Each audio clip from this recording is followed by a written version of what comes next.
नमस्कार, मैं कृष्णा सिंह और आप देख रहे हैं टॉप राजस्थानी न्यूज़।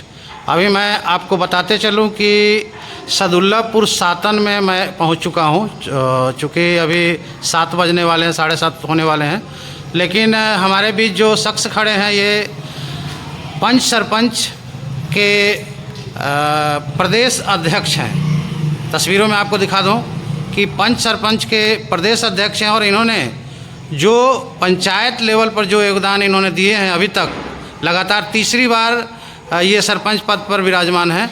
और आपको बता दें कि जिस तरह से इन्होंने अपना योगदान दिया है, निश्चित रूप से सराहनीय है।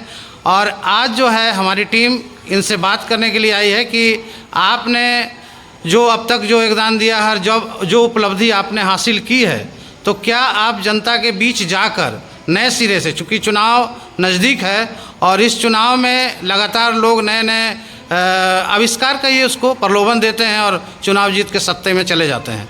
कुर्सी का लालच सब लोग को पड़ा हुआ है, झूठ सच बोल के सत्ता हथिया लेते हैं, फिर बाद में उन गरीबों को कभी नहीं पूछते हैं जो अपनी आर्थिक स्थिति से खेल रहे हैं, जूझ रहे हैं, काफ़ी गरीब हैं, उनको कोई देखने वाला नहीं है। सर, सरपंच साहब, आपको टॉप राजस्थानी न्यूज़ में बहुत स्वागत, अभिनंदन।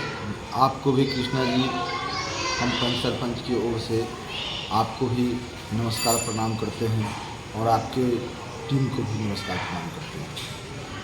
सर, आप हमको ये बताइए कि जिस तरह से आज का राजनीतिक माहौल है और लोग केवल सत्ता में हावी रहने के लिए अपना नया नया तरकीब लगाते हैं और सत्ता में पहुंचकर और उन लोगों का गला रेतते हैं, जैसे हाल फिलहाल में आपने देखा, कल परसों की खबरों हैं, जिसमें आपको बता दें कि बक्सर में आपको बबलू कुमार, भारतीय जनता पार्टी के कार्यकर्ता हैं, नेता भी हैं, उन्होंने गोली कांड किया जिसमें 11 लोग मतलब वहीं मर गए, ठीक है ना। तो इस तरह की घटना हो रही है, राज्य में लोग सुशासन की सरकार का ढोल पीस रहे हैं, क्या आप कहना चाहेंगे? देखिए, ये जो है आज जो हमारे राज्य में, खास करके बिहार में, मैं आपके चैनल के माध्यम से तमाम बिहार वासियों को नंदन बंदन चंदन अभिनंदन और स्वागत, खुशामदीद कहना चाहेंगे, आदाब सलाम कहना चाहेंगे। आज की जो परिस्थिति है, नेता चाहे जो भी है, आपस में आपसी भाईचारा को जो है तोड़ने के काम कर रहे हैं और जात पात के सिर्फ राजनीति कर रहे हैं। जबकि हमारा देश जब गुलाम था, आज हमें कहना पड़ रहा है, जब हमारा देश गुलाम था तो जल जंगल जमीन सभी पर विदेशियों का कब्जा था। जब विदेशी को यहाँ से खदेड़ा गया, उसको भगाया गया, तो यहाँ जो भी संपत्ति था उस सबों को बहिस्सा बराबर बंटना चाहिए था। ऐसा नहीं हुआ और मुट्ठी भर लोग जो सामंतवादी सोच विचारधारा के लोग हैं, वैसे उनको किसी भी जाति धर्म से मतलब नहीं है। जो सामंतवादी सोच रखते हैं उनको किसी जाति का नहीं होता है, किसी धर्म का नहीं होता है, किसी मजहब का नहीं होते हैं। वो आपस में आपसी भाईचारा को ख़त्म करने के लिए हिंदू मुसलमान करके, हिंदुस्तान पाकिस्तान करके, आपस में लड़ा करके और सत्ता में काबिज रहना चाहते हैं। जो आज देश के जो युवा वर्ग है, जो हमारे देश के भविष्य है, उस भविष्य को अंधकार में डाला जा रहा है, उसको नशा की तरफ धकेला जा रहा है।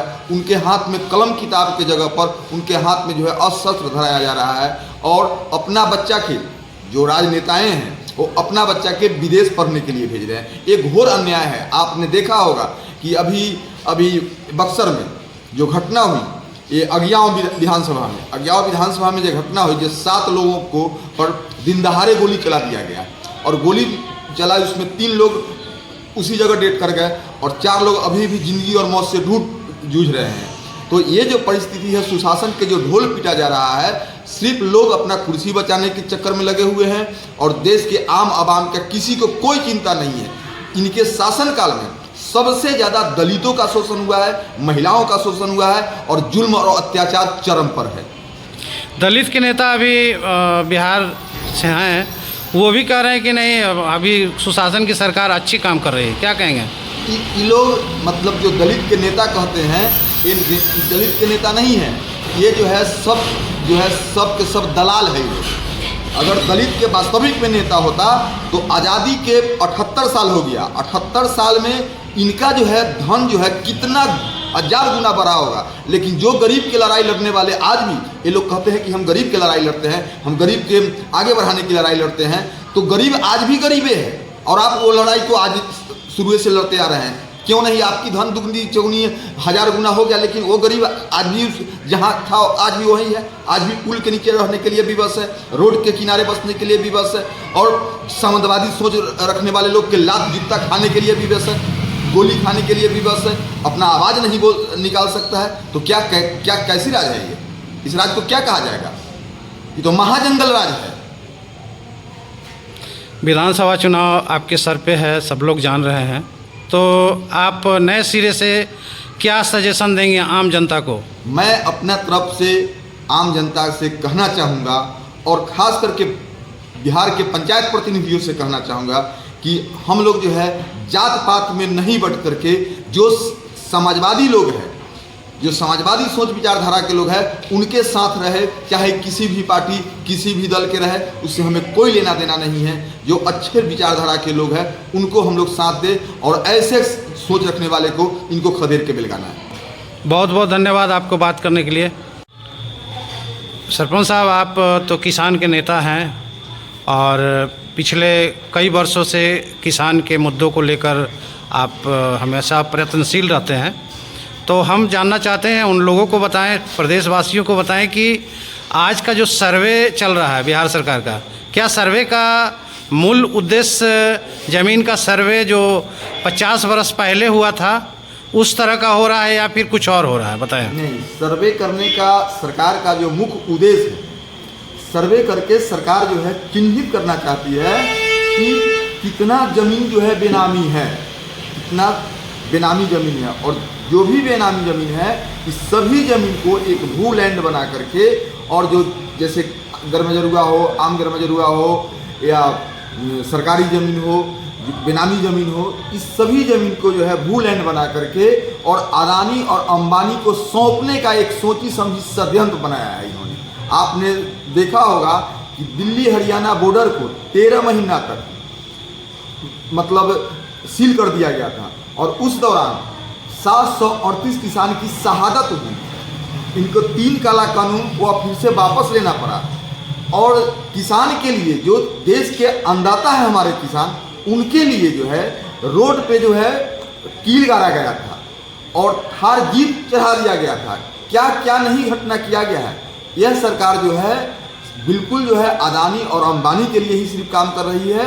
जिस तरह से हमारे देश में ईस्ट इंडिया कंपनी आई थी और देश पर जो है धीरे धीरे करके जो है पूरे देश पर कब्जा कर लिया, उसी तरह से जो है यह अदानी और अंबानी को पूरा देश सौंपने का एक सोची समझी षड्यंत्र है बीजेपी के।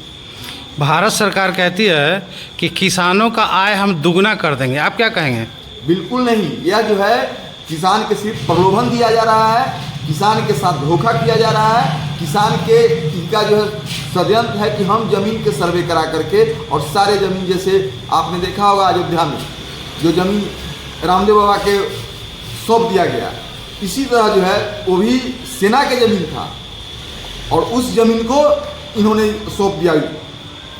इसी तरह से यहाँ भी करने का है, जो छोटा छोटा प्लॉट होगा वहाँ पर ही ऑफिस बनाने का इनका षड्यंत्र है, और जो बड़ा बड़ा प्लॉट है उसमें ही फैक्ट्री लगाएंगे और देश पर पूरी तरह से कब्जा करना चाहते हैं।